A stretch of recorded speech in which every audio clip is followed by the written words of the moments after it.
مولا علی شیر خدا سے ایک بار کسی نے پوچھا کہ حضور یہ بتائیں وضو کی ابتدا کیسے ہوئی؟ اور آپ وضو تو کرتے ہیں نا، آؤ میں آپ کو بتاتا ہوں مولا علی نے کیا جواب دیا۔ مولا علی شیر خدا نے فرمایا کہ جب اللہ کریم نے فرشتوں کو فرمایا تھا نا کہ میں زمین پر اپنا ایک خلیفہ بنانا چاہتا تھا، میں زمین میں اپنا نائب بنانے والا ہوں، فرشتوں نے جواب میں کیا کہا تھا؟ اتجعلوا فیہا من یفسد فیہا ویسفک الدماء، اے اللہ کیا ایسے کو نائب کرے گا جو اس پہ فساد پھیلائے اور خون ریزیاں کرے؟ تو اللہ کریم نے کیا فرمایا؟ انی اعلم ما لا تعلمون، مجھے معلوم ہے جو تم نہیں جانتے۔ اب فرشتوں کو لگا کہ ہم نے تو اللہ کی بارگاہ میں گستاخی کر دی ہے، اللہ کی بارگاہ میں جرت کر دی ہے، ہمیں سوال نہیں کرنا چاہیے تھا۔ اب فرشتوں نے اللہ کی بارگاہ میں معافی مانگی، مغفرت و رضا چاہی، عرش الہی کا طواف کرنے لگے۔ اللہ پاک نے فرمایا کہ کیا تم میری طرف سے مغفرت چاہتے ہو؟ جی یا اللہ ہم تجھ سے مغفرت چاہتے ہیں، معافی چاہتے ہیں۔ اللہ نے فرمایا ایک میرے عرش کے نیچے ایک نہر ہے جس کا نام نہر الحیوان ہے، وہاں چلے جاؤ۔ فرشتے وہاں پہنچ گئے، پہلے کہا ہاتھ دھو، انہوں نے ہاتھ، ارشاد ہوا 3 بار کلی کرو، انہوں نے 3 بار کلی کی،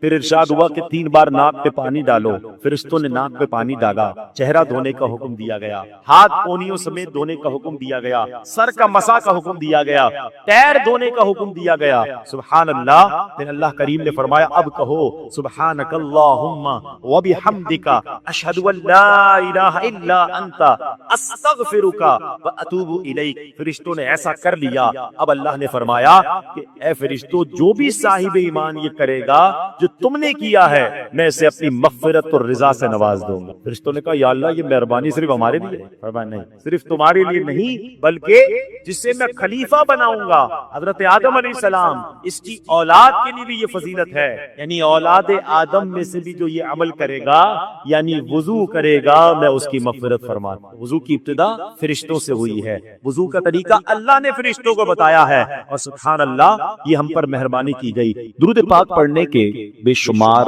فضائل و برکات ہیں۔ کعبے کے بدر الدجا، طیبہ کے شمس الضحیٰ صلی اللہ تعالی علیہ وسلم کا فرمان عالی شان ہے کہ جو کوئی شخص مجھ پر ایک بار درود پاک پڑھے اللہ کریم اس پر اپنی 10 رحمتیں نازل فرماتا ہے، جو کوئی شخص 10 بار درود پاک پڑھے اللہ کریم 100 رحمتیں نازل فرماتا ہے۔ فرمایا جو 100 بار پڑھے اللہ 1000 رحمتیں نازل فرماتا ہے۔ میرے آقا علیہ السلام فرماتے ہیں جو 1000 بار درود پاک پڑھنے والا ہوگا، حدیث کا خلاصہ ہے، وہ مرے گا نہیں جب تک جنت میں اپنا مقام نہ دیکھے، یعنی مرنے سے پہلے اسے جنت میں اپنا گھر بھی دکھا دیا جائے گا۔ تو کیا ہی اچھا ہو کہ ہم چلتے پھرتے اٹھتے بیٹھتے کوئی ٹائم اپنی پوری ڈیلی روٹین کا ایسا سیٹ کریں کہ میں نے اس وقت درود پاک پڑھنا۔ اب دیکھیں نا سوشل میڈیا پر بعض اوقات گھنٹوں ہمارے ریلز دیکھتے ہوئے چیزیں دیکھتے ہوئے گزر جاتے ہیں، بلکہ بعض اوقات ان میں گناہ ہوتا ہے، ثواب تو دور کی بات، یا تو فضول ہوتے ہیں یا گناہ ہو رہا ہوتا ہے۔ تو کیوں نہ ان عادتوں کو کچھ کم کریں، اس سے جان چھڑائیں اور ذکر و درود کی طرف آ جائیں۔ اللہ مجھے بھی اور آپ کو بھی اپنا اور اپنے حبیب علیہ الصلوۃ والسلام کا کثرت سے ذکر کرنے کی توفیق عطا فرمائے۔ محبت کے ساتھ با آواز بلند درود پاک پڑھ لیں، صلو علی الحبیب۔ آج میں نے ایک بڑی کمال کی ایک سنت آپ کے سامنے پیش کرنی ہے، اور نارملی دیکھا یہ گیا ہے کہ اس سنت سے بہت سارے لوگ اب دور ہو گئے، حالانکہ یہ اتنی پیاری سنت ہے، بغیر محنت بغیر کوشش کے نیکیوں کا انبار لگ جاتا ہے، اتنی نیکیاں، اور آپ اتنے بڑے بڑے انعامات کے حقدار بن جاتے ہیں۔ وہ سنت کون سی ہے میں انشاءاللہ بیان کرتا ہوں، مگر امام محمد بن محمد غزالی علیہ رحمت اللہ الوالی نے ایک بڑا پیارا واقعہ اپنی کتاب مکاشفۃ القلوب میں لکھا۔ مکاشفۃ القلوب بڑی پیاری کتاب ہے۔ واقعہ کیا تھا کہ ایک شخص نے ایک غلام خریدا۔ آج کے دور میں تو کسی کو گھر میں ملازم رکھنا ہو تو وہ نوکری پہ جاب پہ رکھتا ہے نا، پہلے ایسا نہیں ہوتا تھا، پتہ ہے پہلے غلام خریدے جاتے۔ انہوں نے غلام خریدا۔ اچھا جب غلام خریدا تو غلام کہتا ہے حضور میری 3 شرطیں ہیں۔ اچھا بات بڑی عجیب تھی، غلاموں کی شرطیں نہیں ہوتی ہیں۔ آپ نے کہا اچھا تم بھی شرطیں لگاؤ گے، بتاؤ کیا شرطیں ہیں؟ تو کہتا حضور پہلی شرط تو یہ ہے کہ آپ مجھے فرض نماز کے وقت منع نہیں کریں گے نماز پڑھنے۔ اچھا وہ آقا بھی دیندار تھا، نیک آدمی تھا، کہتا ٹھیک ہے مسلمان ہوں نماز سے کیوں روکوں گا، اوکے۔ کہتا دوسری شرط یہ ہے کہ دن میں جو چاہے کام لے لیں، رات مجھے آپ چھوڑ دیں۔ کہا ٹھیک ہے مجھے کام دن میں لینا، میں بھی رات آرام کرتا ہوں، تم بھی رات آرام کرنا۔ کہتا تیسری شرط یہ ہے کہ آپ مجھے اپنے گھر میں کوئی بھی ایک الگ سے کمرہ دے دیں گے تاکہ میں سیپریٹ رہوں۔ کہا ٹھیک ہے میں نے بھی یہ سوچا تھا گھر میں بہت سارے کمرے ہیں، غلام کا کمرہ ہوتا ہے تو میں کمرہ دے دوں گا، شرطیں کوئی مشکل تھی نہیں، آقا نے ایکسپٹ کر لیا۔ غلام گھر پر آیا، بڑا محنتی غلام تھا، دن میں کام کرتا، رات اپنے کمرے میں چلا جاتا۔ ایک دن آقا چلتے چلتے اس کے کمرے کے پاس سے جب گزرا تو دیکھا عجیب منظر ہے، کمرے کی چھت کھلی ہوئی ہے، آسمان سے نور برس رہا ہے، غلام سجدے میں ہے، اللہ کی عبادت کر رہا ہے اور اللہ کو رو رو کر یہ عرض کر رہا ہے کہ میرے مولا میں غلام ہوں، دن میں میری ڈیوٹیز ہیں، اگر یہ کام نہ ہوتا تو میں دن بھی تیری عبادت کرتا، رات بھی تیری عبادت کرتا۔ آقا بڑا حیران ہوا کہ یہ میرا غلام کیا چیز ہے، ایسی عبادت، ایسا نور اور ایسی گفتگو۔ اگلی رات ہوئی تو اپنی بیوی کو لیا کہ چلو میں تمہیں ایک منظر دکھاتا ہوں، اپنی زوجہ کو لے کر غلام کے کمرے کے پاس گیا، پھر وہی منظر، چھت کھلی ہوئی ہے، آسمان سے نور برس رہا ہے، غلام سجدے میں وہ ہے اور اللہ سے باتیں ہیں، بڑی کیفیت۔ جب یہ منظر دیکھا تو وہ میاں بیوی بھی آنسو بہانے لگے، وہ بھی رونے لگے کہ یہ کیسا غلام ہے۔ صبح ہوئی تو غلام کو آقا نے بلایا اور کہا کہ ہمیں پتہ چل گیا ہے تمہاری رات کی عبادت ہم نے دیکھ لی ہے، تم اللہ سے یہی کہہ رہے تھے نا کہ یا اللہ میں مجبور ہوں، اگر دن میں بھی فارغ ہوتا تو تیری عبادت کرتا، رات میں تو تیری عبادت کرتا ہوں، تو ہم میاں بیوی نے فیصلہ کیا ہے کہ آج کے بعد تم آزاد ہو جاؤ، دن میں بھی عبادت کرو، رات میں بھی اللہ کی عبادت۔ اچھا ہماری جگہ کوئی ہوتا تو بڑا خوش ہو جاتا کہ چلو یار انعام مل گیا، غلام کو آزاد ہونا بڑی نعمت تھی، مگر وہ غلام دراصل وہ آقا بننے کے قابل، وہی آقا تھا، وہ بڑا کمال کا بندہ تھا۔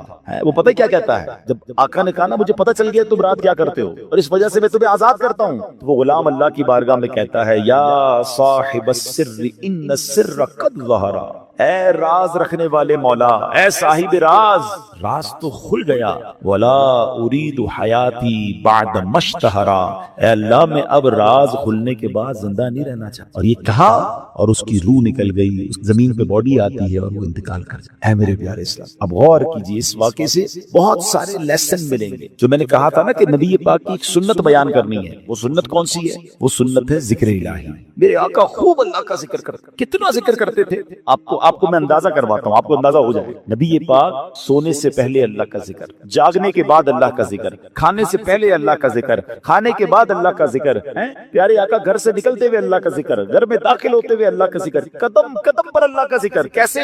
یہ سب چیزوں کی دعائیں ہیں نا، کھانے سے پہلے کی دعا، کھانے کے بعد کی دعا، پانی پینے سے پہلے کی دعا، پانی پینے کے بعد کی دعا، آئینہ دیکھنے کی دعا، سرما لگانے کی دعا۔ اس کا مطلب کیا ہے؟ دعا کیا ہے؟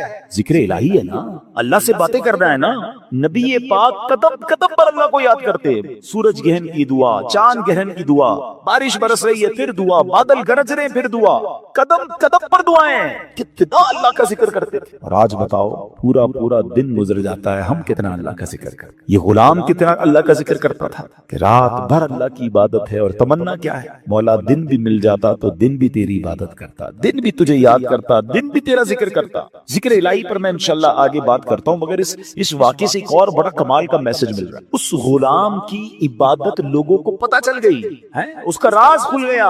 وہ کہتا ہے مولا اب جینا نہیں ہے، میں تو عبادت تیرے لیے کرتا تھا نا، میں جانتا تھا مالک تو جانتا تھا، اب تو لوگوں کو پتہ چل گیا۔ اب بتائیں ہمارا کیا ہے؟ ہم تو عبادت بہت سارے لوگ کرتے ہی اس لیے کہ لوگوں کو پتہ چل جائے، وہ اس لیے کر رہا ہے کہ رب دیکھے اور کوئی نہ دیکھے، اور ہماری اکثریت ان کاموں میں لگی ہوئی ہے کہ دنیا دیکھے میں نے کیا کیا ہے۔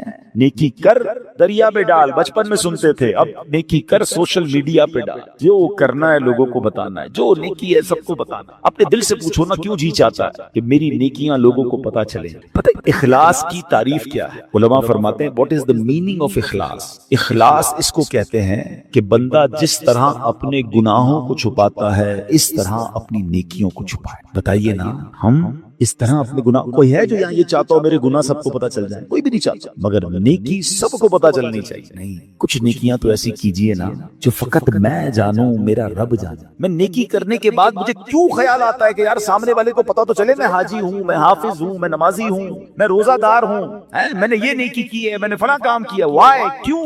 اگر دل میں تمنا یہ ہے کہ لوگوں کی واہ واہ ملے گی تو پتہ اس کو ریاکاری کہتے ہیں، اور ریاکاری کو شرک اصغر کہا گیا حدیثوں، چھوٹا شرک۔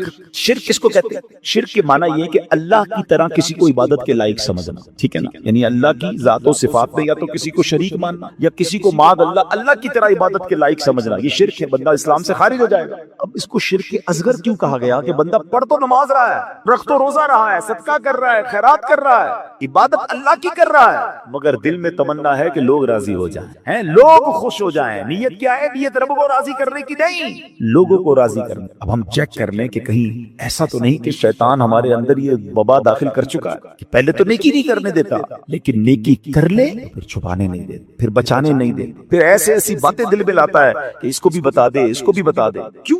ہمارا جی کیوں چاہتا ہے ایک ایک نیکی کی تصویر ہم نے لگانی ہے تاکہ لوگ دیکھیں میں نے یہ چندہ دیا، یہ راشن دیا، یہ فلاں کام کیا۔ میں ویسے آپ کے دل کے دروازے پر دستک دیتے ہوئے ایک سوال کرنا چاہتا ہوں کہ ذرا یہ تو چیک کیجئے، یہ میرے لیے بھی سوال ہے، یہ آپ کے لیے بھی ہے، کہ ہماری ایسی کتنی نیکیاں ہیں جو صرف میں جانوں اور میرا رب جانے۔ اپنے آپ سے پوچھئے گا، اکیلے میں پوچھئے کہ ایسا کیا میں نے کیا ہے نیکی کا کام جو اور کسی کو نہیں پتا، میں جانوں اور میرا رب جانے۔ آپ کو پتہ ہے پہلے کے زمانے کے کچھ بزرگان دین ایسے ہوتے تھے کہ وہ غریبوں کی مدد کرتے تھے مگر ان غریبوں کو بھی پتہ نہیں چلتا تھا کون مدد کر رہا ہے۔ بعض اوقات ان بزرگوں کا انتقال ہوتا نا تو لوگ کہتے یار وہ ہر مہینے مدد آتی تھی، راشن آتا تھا، اب نہیں آ رہا، تو پتہ چلتا تھا کہ وہ فلاں بزرگ کا وصال ہوا ہے، وہ ہر مہینے مدد کرتے، مگر کبھی انہوں نے نہیں بتایا، پتہ لگنے بھی نہیں دیا۔